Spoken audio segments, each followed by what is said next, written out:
about parenting, about how parents, if they manage their own emotions towards their kids might have a better chance of making it? Oh, they're big questions, Bill.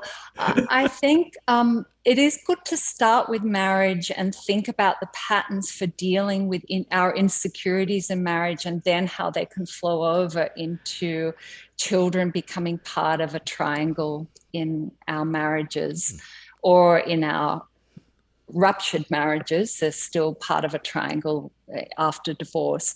But the examples that I use in the book on marriage are three different case examples, and they illustrate the three maturity detours in a marriage. The first is conflict and distance. The second is the one up, one down, or over and under functioning. And the third is detouring to a child, and how easily a child can fill the breach of a marriage.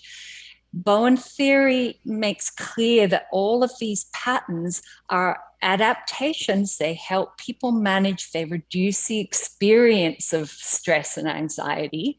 So it can be, that's why people get very confused about all the talk about anxiety, because we use these mechanisms to reduce our experience of insecurity and stress. It's why we keep doing them. But it's useful to be aware of those three patterns, or four patterns if you call distance a pattern on its own, which it can be without overt conflict. And so the challenges in both marriage and in parenting is to make a project out of ourselves, not the other. That was a key quote of Bowen in his original research in the 1950s, which has been quite inspiring to me in what I'm developing for helping parents, and the manual that I've created using Bowen theory to help parents go through a project of themselves and redirecting the energy from worrying about their child or trying to change their child or being reactive to the other parenting partner. So this idea, Bowen said that when he saw a parent start to make a project out of themselves rather than fixing their symptomatic young person, that was a turning point in the whole practice of family psychotherapy. And I believe that to be the case.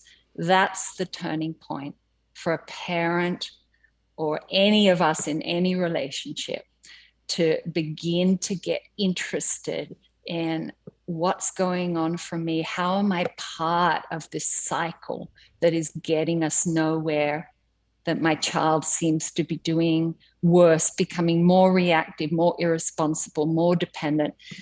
How can I unpack how I'm part of an emotional process, which behavioral interactions give us a clue to the emotional process. So that's what I'm doing now in this parenting work, is just helping parents track and describe the facts of the back and forth in their relationship. And then we step back and apply some principles to the interaction and think about what's the effect of the way I'm responding in this cycle over and over again. What's helpful, what's not helpful.